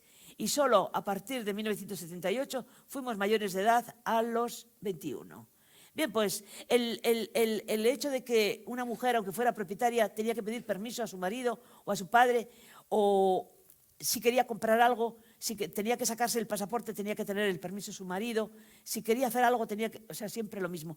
Que el marido podría, además, con las propiedades de la mujer, hacer lo que quisiera, venderlo, alquilarlo, lo que quisiera. Eso está en las leyes. Bien, pues no sabes tú la cantidad de papeleo que me he tenido que leer. He tenido que consultar y esta vez sí que me han contestado. Lo pedí en Facebook. ¿Alguien sabe cómo se puede heredar sin ser heredero? Y me entraron unos cuantos. Tú pregunta, Toti, que te contestamos. No, ha sido muy amable, sí, pero ha sido muy complicado. Me ha llevado más tiempo, por decirlo de alguna forma. Toda la documentación, claro, mis personajes van andando y estos cómo van, y a dónde van, de dónde vienen, cómo van, a qué, y que la novela en sí. Porque la novela, ya te digo, es la historia de 4 mujeres. Yo conocí a mi bisabuela. Mi bisabuela era de Virga la Mayor. Y sus hermanos la echaron del caserío cuando se quedó viuda con 5 hijos. y vino a Vitoria andando con sus 5 hijos, sin ninguna posibilidad. Y trabajó de portera, de fregona o de lo que pudo encontrar para sacar adelante a sus hijos, durmiendo todos en una sola habitación, con un hornillo. Luego ya fue mejorando la cosa y ya consiguió montar un taller de costura y ya las cosas fueron mejores y ya mi abuela y sus hermanos y tal. Pero esa historia está ahí, la podría haber contado, pero no, porque si pongo historias familiares me involucro demasiado. Y además no puedo poner a buenos y a malos, que esa es otra historia, que me echan en cara porque todo el mundo quiere ser el personaje bueno de la novela. Y como ponga un apellido y salga de personaje malo, pues lo que tengo que oír. Y me dicen, pues utiliza tus apellidos. Digo, es que los he utilizado todos. Que le he dicho a mi hermano, venga, suéltame 8, 10, 15 apellidos. A ver, tú rasca, a ver qué hay por ahí, para que pueda utilizar. Y si alguien me viene, le diré, lo siento, es que también es mío, ¿no? Pero claro, se me han acabado. Y entonces tengo que... Y tampoco quiero ponerle a todos los personajes Pérez y Martínez. Hay que poner un nombre un poco... Y claro, sale muy bien si pones un nombre, Sagardui, y lo pones de héroe, pero como pongas a Sagardui de mala persona, pues entonces te viene un Sagardui y ¿por qué has puesto Sagardui a mala persona? Digo, alguno habría, ¿no? Que todos hemos tenido en la familia. En todas las familias los ha habido. Buenos y malos. Pero procuro mis historias no apartarlas. Tengo que decir, sin embargo, que no soy del todo... Escribí una novela hace 3 años o 4 que se titula La Editorial. La Editorial es una novela en la que pretendo contar lo que es el mundo editorial, que no tiene nada de bonito. Nada. Es un negocio, es una empresa, y como todas las empresas se pelean entre sí, compran el género y lo utilizan. Nosotros, como autores, cobramos el 10% del libro sin IVA. Y si hoy os vendo un libro, lo voy a cobrar esos 20 euros, pues 2 euros. Esos 2 euros los cobraré en marzo del año que viene. Además, me tengo que fiar de que la editorial me diga que ha vendido 4 o que ha vendido 40.000 o que ha vendido 400.000. No puedo saberlo. No puedo controlar qué librerías o qué puestos o qué sitios. Por lo tanto, hay que trabajar con editoriales de confianza que sabes que no te están engañando. Bueno, en realidad pensaba contar la historia de la familia mía, los Lecea, de la pirotecnia. Pero pensé que poner Lecea y poner pirotecnia y poner Vitoria iba a dar demasiadas pistas. Luego pensé, bueno, pues algo que se parezca. Y le digo, pero yo de empresas no tengo ni idea. Pero sí sé de editoriales, sí. Y dije, pues editoriales. Pero en esa editorial, en esa novela, además de todos estos chanchullos y todos los premios, los escritores fantasmas, los escritores negros, los escritores falsos, las envidias, todo esto lo pongo, pero la editorial la tiene una familia. Y en esa familia es donde pongo parte, o por lo menos me inspiro en la propia, en cuanto... A ver, basándome en la premisa de el abuelo monta el negocio, los hijos lo mantienen, los nietos se lo cargan. Bien. ¿Qué pasa? En todas las familias ha pasado. Ya puede ser una tienda de verduras, como puede ser una fábrica de aluminio, da lo mismo. Esto siempre pasa. Entonces, jugando un poco con esa historia, creo una familia que son los propietarios de la editorial y los problemas que tienen entre ellos por la ambición de unos y, bueno, y la inocencia de otros. Bien, pues, sin más. Toti... ¿Puedo seguir? Puedes, no, estoy seguro. Os pido, no os levantéis todavía, solamente un momentito, por favor. Elena Martínez de Madina Mesedes, Toti, no solamente has dado la charla, es que además formas parte ya desde este momento de la institución Celedones de Oro. Y cómo no, esto, marcarlo con la entrega de una estatuilla. Eskatzen dizuet, etxalo, bero bat, Totirentzat. Bueno, vale, mi esker. Nos sigamos disfrutando de todo. Vale, mi esker. Gracias. Mila esker zuri, Toti, benetan interesgarria, benetan polita gaurko hitzaldia. Eta gogoratzen dizuet, urrengo hilabetean, maiatzean 15 badegula berriro zita bat hemen. Areto honetan, el 15 de mayo, recuerdo que tenemos una cita de nuevo con una nueva conferencia a cargo de Aurora San Vicente y Juan Ignacio Arce, Chato Arce, titulada Zaporeak, solidaridad con origen alavés. Os emplazamos de nuevo, amigos y amigas, hasta el 15 de mayo. Berriro maiatzean ikusiko gea hemen. Mila esker eta hurrengora arte. Agur.